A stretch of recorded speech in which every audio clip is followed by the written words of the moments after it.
Baik teman-teman, di sini saya akan kasih pengalaman sekaligus ilmu khusus untuk teman-teman yang ingin melakukan sambung pucuk untuk tanaman duriannya supaya bisa berhasil dikala kita melakukan penyambungan. Jadi begini teman-teman, dalam melakukan sambung pucuk untuk tanaman durian ada beberapa faktor yang perlu teman-teman ketahui supaya sambung pucuknya itu bisa berhasil. Di antara faktor yang paling wajib yaitu teman-teman harus bisa memilih seedling dan memilih entres yang baik untuk kita lakukan penyambungan. Ini ada bibit durian yang sudah saya lakukan penyambungan sekitar beberapa minggu kemarin. Dan di bagian penyambungan tersebut ada bagian yang keluar seperti ini. Ini lendir teman-teman. Jadi jika sebelum teman-teman melakukan penyambungan atau lagi proses penyambungan, itu keluar lendir seperti ini, diotomatiskan untuk sambung pucuk teman-teman akan gagal. Itu karena media yang basah teman-teman. Jadi apabila teman-teman sudah melakukan penyambungan keluar selendir seperti ini tidak masalah.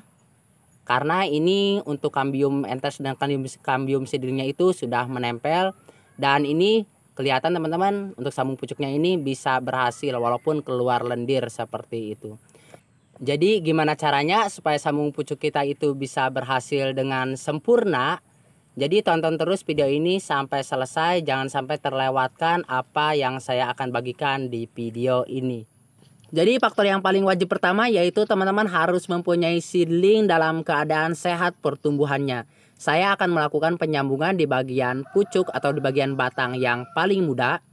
Jangan sekali-kali teman-teman melakukan penyambungan di bagian batang yang sedikit tua, apalagi melakukan penyambungan di batang yang paling tua teman-teman.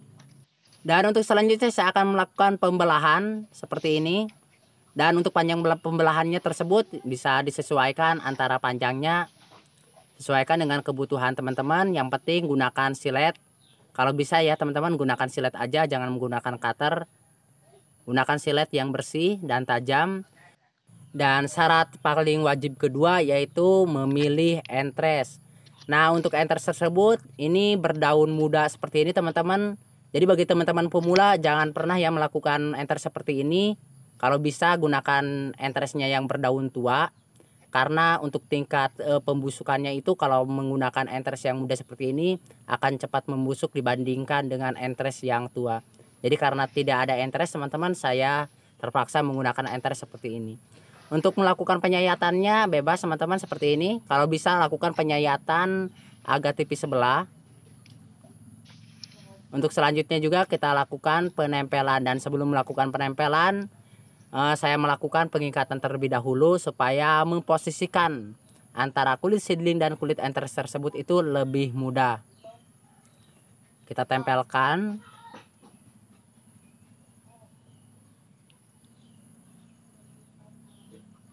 Nah seperti ini. Selanjutnya kita posisikan antara kulit seedling dan kulit entresnya itu harus benar-benar sejajar. Selanjutnya kita lakukan pengikatan.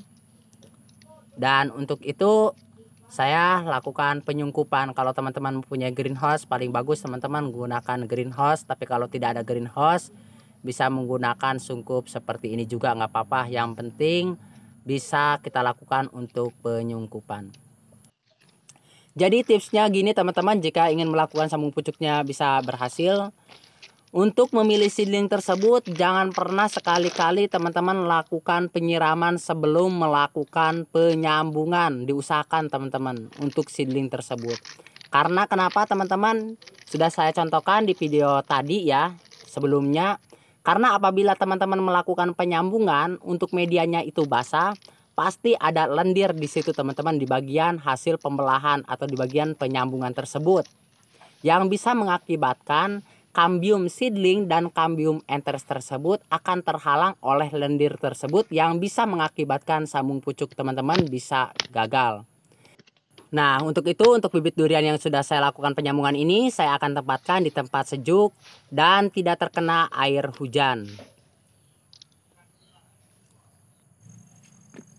Jadi begini teman-teman, hasilnya sudah saya lakukan penyambungan sekitar beberapa minggu kemarin. Untuk medianya masih dalam keadaan kering karena saya tidak melakukan penyambungan. Dan di sini saya akan membuktikan kepada teman-teman semua. Sebelumnya saya akan melakukan pembukaan sungkup terlebih dahulu. Nah seperti ini teman-teman. Kelihatan ya teman-teman ya di bagian penyambungan tersebut ini tidak ada keluar air atau sejenisnya seperti lendir teman-teman. Ini masih dalam keadaan kering. Nah, untuk tunasnya tersebut teman-teman bisa kelihatan sudah membesar seperti ini atau pecah tunas. Nah, ini sudah diyakinkan 80% untuk bibit durian tersebut ini bisa berhasil. Nah, untuk selanjutnya saya akan melakukan pembukaan tali untuk bibit durian tersebut ini. Jadi saya akan melakukan pembukaan pengikatnya ini.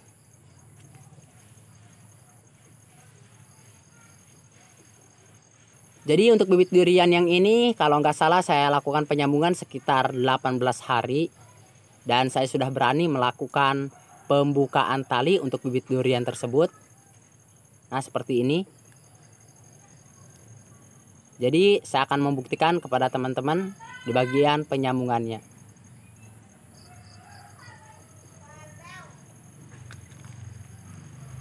Perhatikan teman-teman untuk di bagian penempelannya. Jadi sudah menempel ini teman-teman. Jadi belum menempel sempurna, tapi ini juga sudah menempel. Nah, kelihatan. Nah, seperti itu. Ini diyakinkan teman-teman 80% untuk bibit durian yang ini akan berhasil.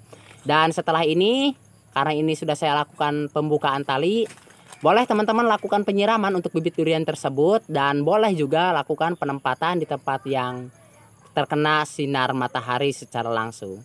Dan dari itu saya akan memperlihatkan bibit durian yang ini juga. Untuk bibit durian yang ini juga sudah saya lakukan penyambungan sekitar beberapa minggu kemarin. Dan untuk hasilnya seperti ini bisa kelihatan. Ini berhasil teman-teman 100% untuk bibit durian tersebut. Nah, untuk bibit durian tersebut bisa teman-teman perhatikan untuk seedling dan entresnya ini beda besar. Atau lebih besar seedling dibandingkan dengan entres seperti itu. Tapi untuk bagian penyambungannya ini bisa berhasil. Kelihatan teman-teman untuk penempelannya ini. Walaupun saya melakukan penyambungan menggunakan seedling yang besar dan entres kecil seperti ini, bisa berhasil saya lakukan penyambungannya. Karena tipsnya teman-teman harus diperhatikan. Untuk media harus dalam keadaan kering sebelum teman-teman melakukan penyambungan. Itu faktor yang perlu teman-teman ingat ya. Supaya sambung pucuk pada tanaman durian teman-teman itu bisa berhasil dengan sempurna. Kelihatan teman-teman di bagian penyambungannya ini saya melakukan penyambungan bagian sebelahnya. Namun sebelahnya ini tidak tertutup karena untuk entres tersebut lebih kecil dibandingkan dengan seedling. Untuk bibit durian ini saya akan lakukan penyiraman karena sebelum saya melakukan penyambungan saya tidak melakukan penyiraman. Karena kalau saya melakukan penyiraman sebelum melakukan penyambungan itu akan keluar lendir yang bisa mengakibatkan sambung pucuk tersebut akan gagal. Nah, jadi secukupnya saja. Dan untuk bibit durian yang ini juga saya akan tempatkan di tempat yang teduh terlebih dahulu. Terima kasih, semoga bermanfaat. Wassalamualaikum warahmatullahi wabarakatuh.